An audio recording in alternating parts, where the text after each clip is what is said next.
Frères et sœurs, bonjour. Bienvenue dans ce programme Les sons de la trompette. Je vous salue tous dans les noms précieux de notre Seigneur Jésus-Christ. Tout dépend de l'heure à laquelle vous allez nous capter. Dans ce live, nous sommes en train de passer. Permettez s'il y aura un peu des petits problèmes, peut-être liés au son, c'est les directs. Alors, nous vous saluons tous de partout où vous êtes, dans le nom précieux de notre Maître, notre Seigneur Jésus-Christ. C'est lui qui est mort à la croix pour nous, c'est lui qui nous a sauvés, c'est lui qui s'est donné en rançon pour nous. À lui la gloire, la puissance, la majesté pour des siècles et des siècles. Amen. Alors, sans plus tarder, nous vous disons encore merci de votre attention. Soutenez pour ces programmes. C'est un programme qui bénit plusieurs ministères. C'est un programme qui édifie, qui impacte plusieurs ministères. Alors, moi je m'appelle Victoire Elonga. Le Seigneur m'a appelé en tant que docteur. J'ai le ministère doctoral. Le Seigneur m'a appelé à cela pour l'édification des saints, la perfection des saints et de son Église. Alors, en toute humilité, nous travaillons beaucoup plus dans l'ombre pour l'avancement de l'œuvre de Dieu. Alors, les sons de la trompette, qu'est-ce que c'est? Les sons de la trompette n'est pas un ministère, comme vous le savez. Les sons de la trompette est un bras au corps de Christ. Nous venons en association, nous venons en aide aux églises locales. Nous avons remarqué que les églises sont beaucoup plus en déficit de serviteurs. Si les serviteurs sont là, c'est qu'il y a un problème de réveil, il y a un problème de mouvement, il y a un problème de capacitation. Alors nous venons aider les églises sur ces points-là. Alors, comme vous le savez, les sons de la trompette est une organisation qui travaille ou qui regroupe plusieurs serviteurs et servants de Dieu pour sonner la trompette au moyen de l'évangile. Au moyen de l'évangile. Alors, les sons de la trompette, c'est comme une chaise à 3 pieds. Nous avons 3 pieds, nous avons 3 bases avec lesquelles nous marchons ou sur lesquelles nous marchons. Les 3 pieds du son de la trompette, la mission son de la trompette a 3 bases. La première mission, c'est l'évangélisation. Deuxième mission, c'est les discipolats. Troisième mission, c'est l'intercession. Alors, dans ces programmes, aujourd'hui, nous allons vous donner plus de détails sur ces 3 bases, ces 3 fronts, ces 3 cartouches que nous utilisons pour venir en aide aux églises ou à l'église corps de Christ. Alors, pourquoi l'évangélisation? Pourquoi les discipolats? Pourquoi l'intercession? Le Seigneur m'a mis un fardeau au cœur pour que nous puissions élever une armée des jeunes serviteurs. Nous travaillons beaucoup plus avec les jeunes. Élever une armée des serviteurs et servants de Dieu afin de les impacter, afin qu'eux aussi en retour, qu'ils puissent aussi impacter les autres. C'est pourquoi nous commençons avec l'évangélisation. Pourquoi l'évangélisation? L'évangélisation, vous savez que ce n'est pas moi qui peux venir vous apprendre pourquoi l'évangélisation. Mais quand cela ne tienne, on n'a pas le choix, on peut toujours en discuter et donner plus d'éclaircissement là-dessus. Parce qu'il semble qu'aujourd'hui, c'est un sujet qui est placé au bas de l'échelle dans nos églises. Et pourtant, l'église de ces temps, l'église du temps de la fin, c'est une église qui doit être évangélique et prophétique. Pourquoi cela? Parce que les deux ministères sont les ministères les plus dangereux dans ces temps de la fin. C'est les deux ministères que le diable utilise le plus. C'est pourquoi même la Bible dit, cite les faux prophètes et les faux docteurs. Vous allez vous rendre compte que dans les épîtres, les apôtres se sont beaucoup plus focalisés sur les faux docteurs et les faux apôtres, et les faux prophètes plutôt. C'est pourquoi les diables, on a vite compris qu'il utilise ces deux voies équipant certaines personnes d'un pouvoir pour épier la liberté des enfants de Dieu, pour détruire, égorger, détruire, freiner la marche de l'église dans ces temps de la fin. Et vous croyez, vous le savez tous très bien, le diable, il a complètement réussi sur ce point-là. Alors, nous sommes en train beaucoup plus de travailler sur l'évangélisation. Nous gagnons les âmes. Nous formons des évangélistes, nous gagnons les âmes pour que la mission soit accomplie. Parce que vous le savez tous très bien que l'église, la mission de l'église, la mission principale de l'église, c'est l'évangélisation. Matthieu chapitre 28, le verset 19 à 20, il nous est donné la mission principale d'aller évangéliser, d'aller propager la bonne nouvelle. Vous savez, moi j'ai toujours dit, je pense qu'il est connu de tout le monde, du vivant d'un père ou du vivant d'une personne importante, lorsqu'il arrive à la fin de ses jours sur la terre, j'ai appris que les derniers mots que la personne va sortir de sa bouche avant de rendre l'âme sont plus importantes ou sont plus importants que les restes de ce qu'il aurait dit avant de mourir. Donc ça veut dire que les mots de la fin de la personne sont plus importants. Et c'est par là que nous pouvons maintenant comprendre que de tout ce qu'il a vécu, de tout ce qu'il a fait sur la terre, le but pour lequel il a vécu, il vient de le concrétiser par ces mots ici. C'est pourquoi Jésus-Christ, il a prêché pendant 3 ans et demi de son ministère terrestre. Et à la fin, maintenant, lorsqu'il voulait maintenant rentrer dans la félicité auprès de son Père, à la droite du Père, la Bible déclare, Jésus a sorti quelques mots. Nous sommes là-bas, nous sommes dans Actes des Apôtres, chapitre 1er. Le Seigneur Jésus-Christ, il donne la mission à l'église, il donne la mission à ses serviteurs d'aller. Le premier mot qui est sorti, ou les derniers mots qui sont sortis de la bouche du Seigneur, les derniers mots qui sont sortis de la bouche du Seigneur, c'était d'aller, aller propager l'évangile, parler de Christ, gagner les âmes. Voilà la mission de l'église. Le Seigneur Jésus-Christ, il est le commandant en chef de l'armée céleste. Et nous tous, nous sommes les ministres, nous sommes des soldats dans cette armée. Nous avons été enrôlés dans cette armée. Les commandants en chef, les généraux, c'est le Seigneur Jésus-Christ. Maintenant, toute personne dans l'armée, naturellement, tout soldat qui ne respecte pas l'ordre établi par les commandants, il est considéré comme un déserteur et punissable par la loi. Et dans cette armée, le Seigneur nous a appelés. L'ordre donné, c'est d'aller. Une église qui n'est pas dans Matthieu 28, une église qui n'est pas dans aller, c'est une église qui est rebelle. C'est une église qui a désobéi à l'ordre du Seigneur, le commandant en chef. Alors c'est pourquoi nous sommes en train de marcher avec cette vision. Nous voulons pérenniser cette vision, inculquer cela dans les églises. Moi je vous dis, je suis un témoin, je suis un homme de terrain, je travaille beaucoup plus dans les églises. Je vois combien cette vision, cette pensée n'est pas inculquée. Ce n'est même pas l'ordre du jour.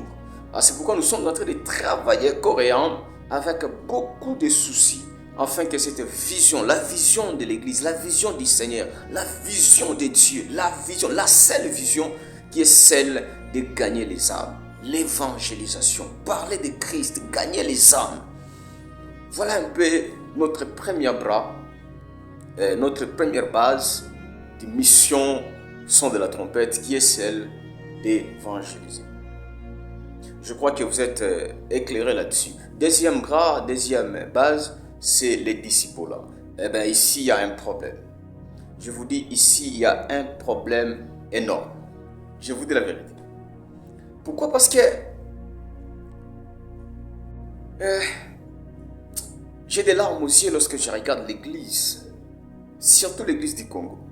L'église en général, mais particulièrement celle du Congo. Parce que je suis congolais. Je ne sais pas de partout vous allez nous suivre dans vos pays respectifs, si c'est le même problème que vous êtes en train de vivre. Mais je le crois de tout mon cœur, c'est le même problème. Mais au Congo, c'est deux fois. Dans nos églises, nous avons plus de croyants que de disciples. Nos églises, on ne travaille pas les disciples là. Eh bien, c'est un fardeau que le Seigneur a mis dans mon cœur. Et chaque jour, je marche avec ce fardeau.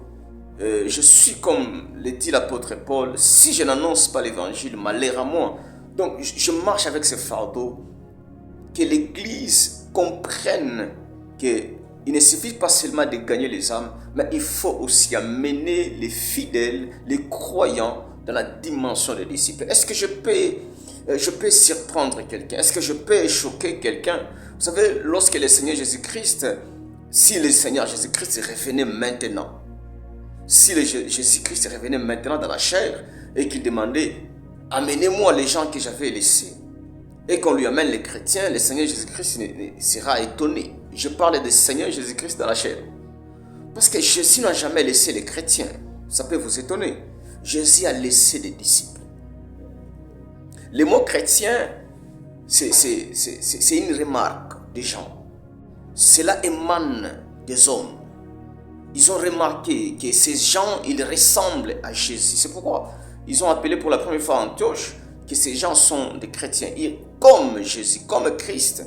Mais Jésus a laissé des disciples. Pourquoi? Parce que les disciples, c'est celui qui est capable de reproduire ce que son maître est capable de faire. Jésus-Christ pardonnait. Jésus-Christ n'avait pas des émotions. Jésus-Christ gagnait les âmes. Jésus-Christ avait la compassion des âmes. Jésus-Christ ne pouvait pas autoriser ni donner de l'ordre qu'une âme soit tuée. Je me rappelle un jour, le Seigneur Jésus-Christ, il arrive dans une contrée des Samaritains. On ne l'a pas bien accueilli.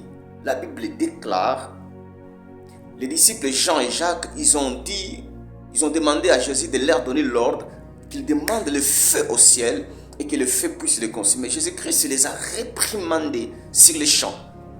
Il dit, vous ne savez de quel esprit vous êtes animés, parce que moi, le Fils de l'homme, je ne suis pas venu perdre les hommes.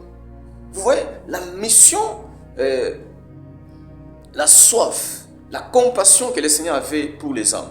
Donc ça, c'est une dimension des disciples. Les disciples de Christ, c'est celui qui est capable de reproduire ce que le Maître fait. Comme le Seigneur Jésus-Christ avait la compassion des âmes, aujourd'hui, si nous travaillons sur les disciples-là, nous n'aurons pas un problème de l'insouciance que nous constatons chez plusieurs fidèles dans nos églises.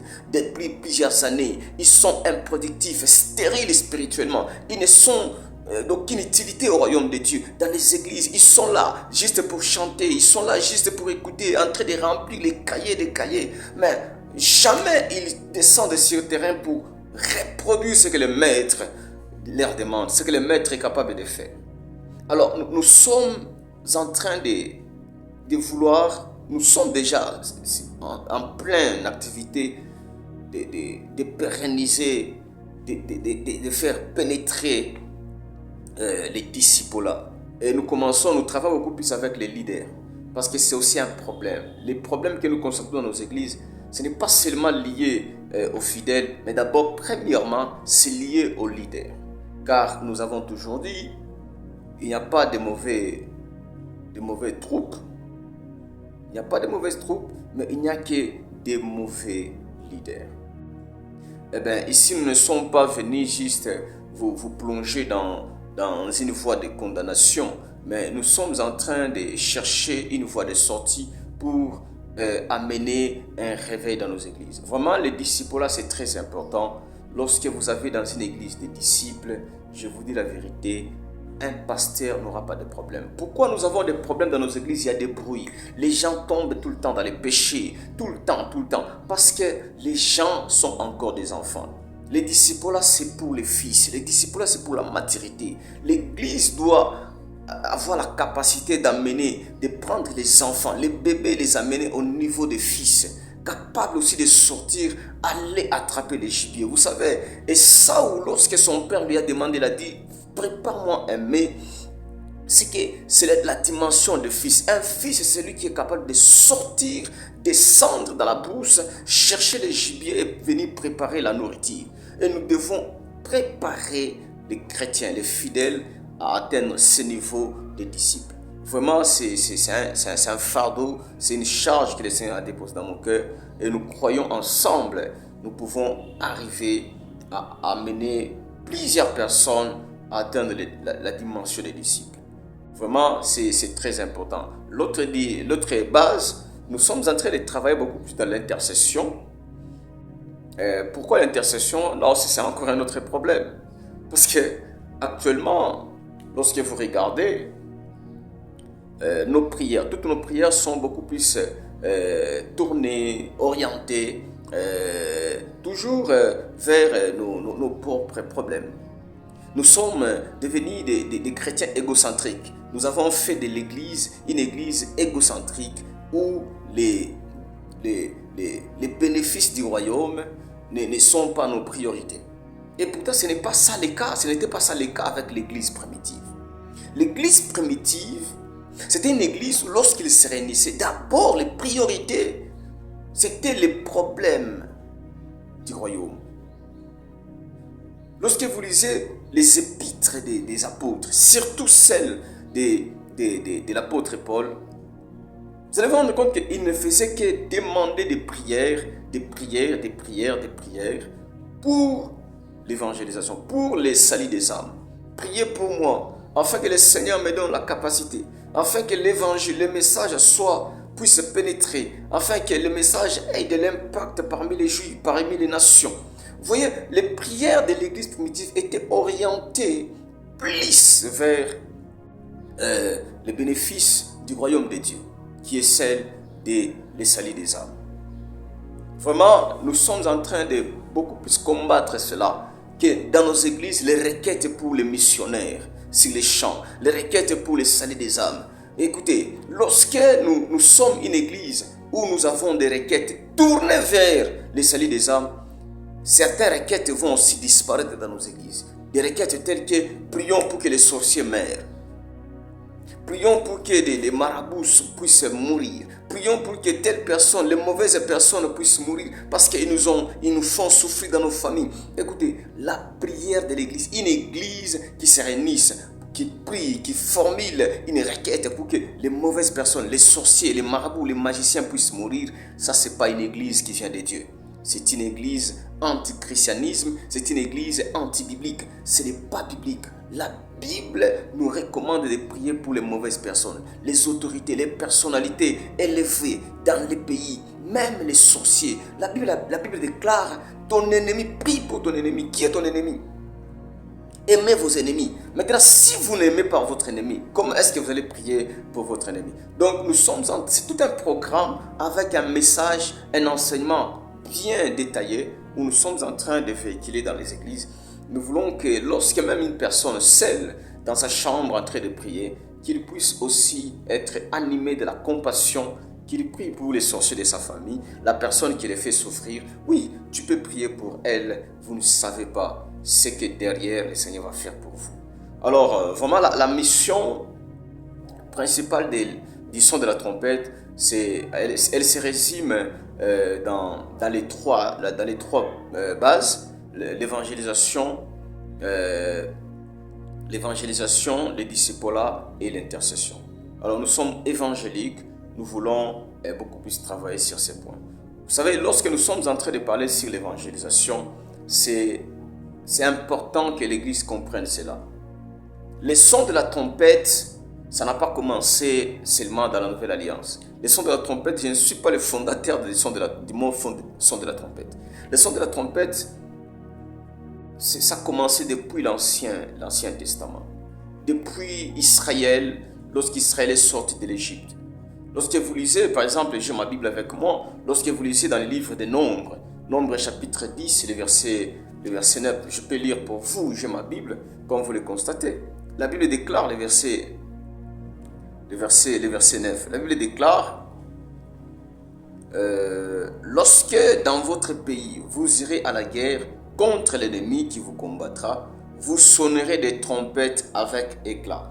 Lorsque l'ennemi viendra à votre rencontre, c'est que la trompette chez les Juifs, Dieu avait recommandé à Israël que la trompette devrait être un son ou un point qui réveillait le peuple parce que l'ennemi était à la porte.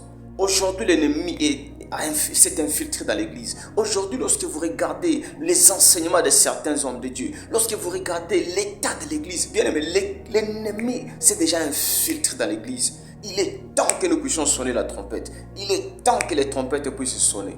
C'est le moment que la trompette puisse retentir. C'est le moment. Alors nous sommes en train de travailler là-dessus afin que les hommes de Dieu, les jeunes serviteurs et servants de Dieu puissent se réveiller au moyen du son de la trompette. Le son de la trompette, c'est juste un message du temps. Oh my God, j'aime dire ça. Le son de la trompette, c'est un message du temps. C'est un message du temps. Ce n'est pas un message compliqué, mais c'est un message du temps. Nous avons plusieurs messages dans la Bible. Mais il y a un message lié au temps. Il faut faire très attention. Il faut faire très attention. Nous pouvons prêcher tous les messages, mais il faut faire attention à quelle sorte de message. Il faut choisir le message du temps. Écoutez, chaque saison est liée à un comportement. Chaque saison est liée à un habillement. Lorsqu'on arrive au printemps, il y a un habillement lié au printemps. Lorsque, par exemple, ici en Afrique, nous avons la saison sèche, il y a un habillement lié à la saison sèche. Parce qu'il fait extrêmement froid, par exemple au Congo, il faut bien se protéger. C'est de même aussi avec l'église.